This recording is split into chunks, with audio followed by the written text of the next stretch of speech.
Welcome to another video on data to decisions. In today's video, we'll be building a progress chart. A few videos ago, we built a progress chart where we show the actual versus, 100%, but that doesn't provide the necessary context in some cases where you may want to break that target into different segments or bins. So let's take a look at this example. So the actual value by each product is presented here. But on the chart, we actually show as though they are filling these different bins, and the product A is only 10, the value is 10, and the bins here are 25 each. And so you can see that it's still in the first bin, 10. Whereas the second product, it has fully completed the three bins, and then in the fourth bin, it has gone further into it by 10 value. So you can now see this is a different way of presenting progress where your target or the baseline, you want to show them as bins. Instead of one column, we are using stacked column and making them as four bins stacked on top of each other. This is just another way of presenting a progress tracking chart. So let's get started. So I have the image here on the left bottom here, just for us to make sure that we are building it the right way, so we can see how we are, progressing against this. Now, the data that we will be dealing with is the same data, which is by product, we have actual value. So how do we build this chart? Now, the first step is to create those bins. I'm going to create those bins as bin 1, bin 2, and bin 3, and bin 4. In my case, I wanted to, break it into equal and uniform bins. So I'm going to select everything and press 25, press Control Enter. There's a little trick to enter data across, all the cells in one click or one keystroke. So this is how we can do it. Now that I have it, I'm going to select my product, which is my category access values, and then I'm going to select all the four bins and go to Insert, and you can do a stacked column chart, and automatically Excel will create this where by product, which is in the x-axis, you have these four stacked on top of each other. Everything is 25 uniform. Now, I'm going to format this first. In to format an Excel chart, you can click on a chart, press Control 1, one of the many ways to do it. I'm going to go to Series Bin. I'm going to go to the Fill option and say Solid Fill. I'm going to go with the blue theme, so I'm going to go with the lighter um, version of blue. And an important thing here is let's do the border, which is solid line, increase the width to 1 point, and then make it white. Because my chart background is white, I'm choosing white. In your case, if the background is different, you may have to choose something different. Now I'm going to go ahead and choose the second bin, do exactly the same blue, solid line, same white, same 1 point width. Choose the third bin, same thing, light blue, solid borderline, white, 1 point. And finally, the bin 4, I will do solid line, white, 1 point. So now it gives you those stacked bins on top of each other appearance, which is good.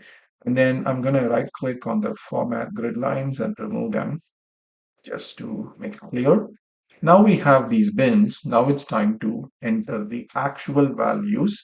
If you can see on the chart on the left, these are the dark blue values, dark blue columns, which we have to stack on top of each other.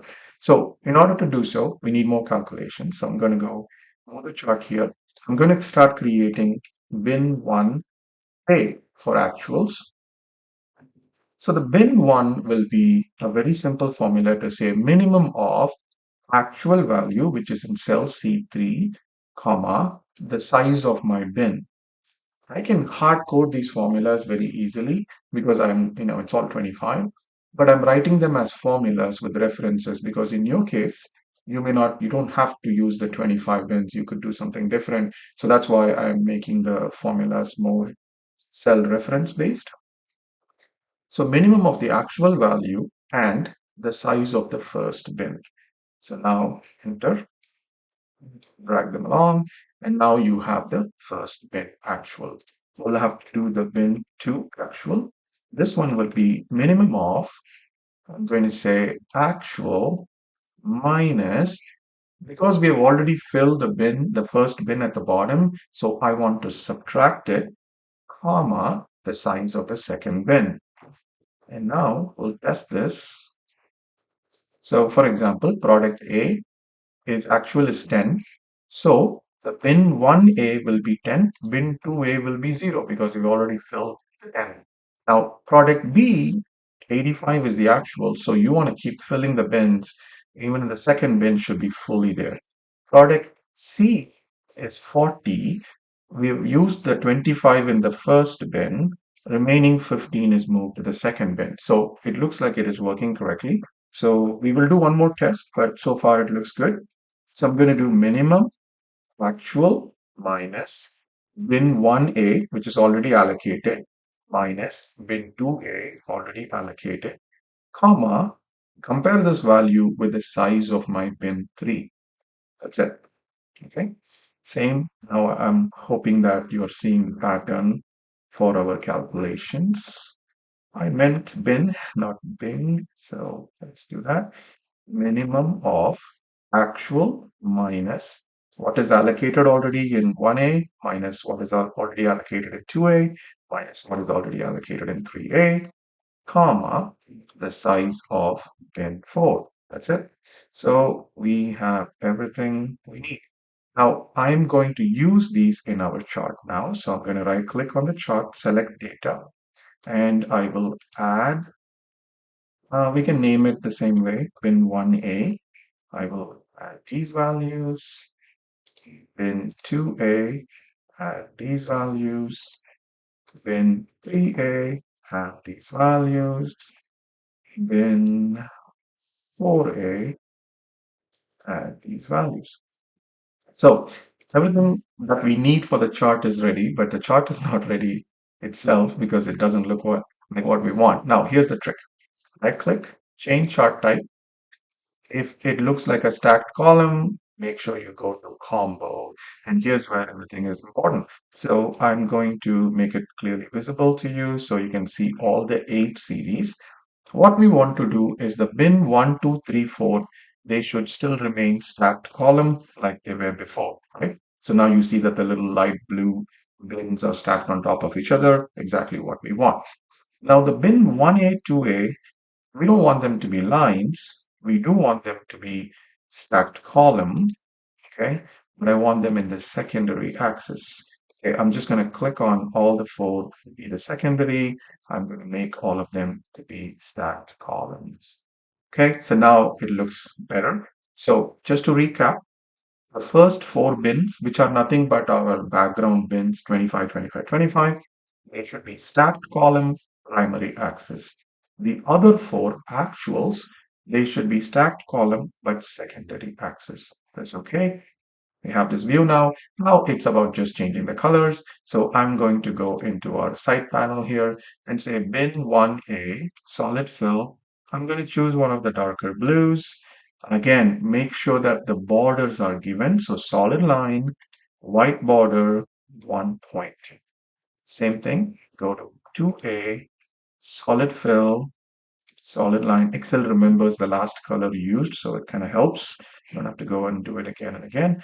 Bin 3A, solid fill, solid line. It doesn't remember the width though, but it remembers the colors, I think. So solid fill, solid line, 1 point. So now our chart looks a lot closer to what we wanted to have.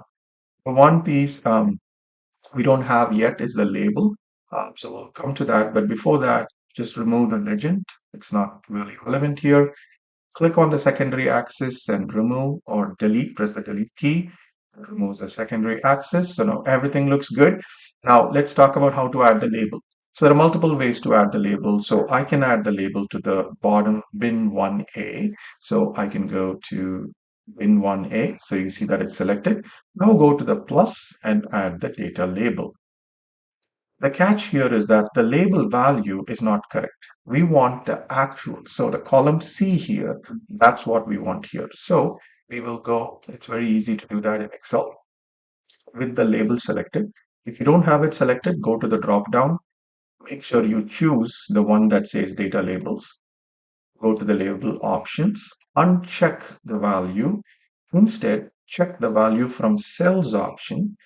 Select these actual values. That's it. Now, the labels will actually represent the actuals. The only thing is it's not very clearly visible. So I'm going to, with the label selected, I'm going to click on the font color to be white. So now it shows the labels. 1085 for the product B, 45 for product F. So everything is good. Now the final formatting of the chart, we have the title. So I'm going to, show this to be performance by product. If that's the title that I want to give, I'll format the title a little bit. And then I'm not going to add the x-axis label, sorry, the title. For example, if I add it, it'll look like this. And in my case, I know that it's product, so I'm going to skip that step of adding the axis titles. If in case in your business data that you're using, if showing the label titles will make the chart clearer to the audience, please do so. I'm going to just click on the chart, entire chart, and go to the border, solid line, gray around the corners. There you have it. So we built the chart that we wanted to build. This is another way where you can show progress by categories, by products or companies or whatever it may be on the x-axis. You can show the progress uh, in a different kind of visual compared to a regular column chart. Hope this is useful. If you have any suggestions on how to make this better or how you present progress tracking by charts in your organization, please share your suggestions. I look forward to hearing from you. Thank you so much for watching. I'll see you soon in the next one.